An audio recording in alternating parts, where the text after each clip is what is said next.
primera vegada que em sento defensada com a treballadora pública. Moltes gràcies. El govern, que és el nostre patronal, sempre tira contra nostra. O sigui, l'únic que fa és desprestigiar-nos.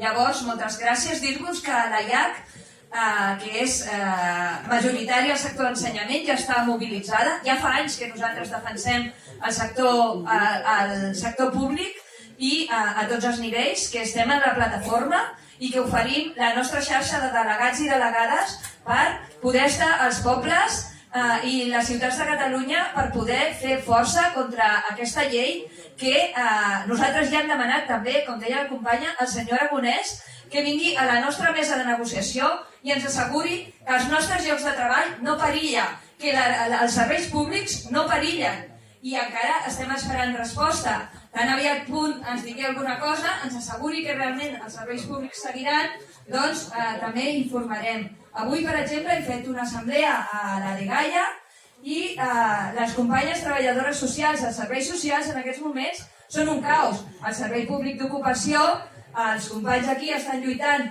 cada setmana per la llei de garantia, són un caos. Per tant, nosaltres reclamem a l'administració pública, al govern, que és qui mana l'administració pública, que posi ordre i que faci la seva feina. Però jo el que sobretot volia dir, que no us creieu allò de que per externalitzar és més barat. No, no, és el doble de car. L'administració pública paga a un treballador propi 1.000 euros, però a l'empresa privada li paga 1.500 i el treballador en rep només 500. Els altres 1.000 se queden a l'empresa. Per tant, no ens deixem enganyar.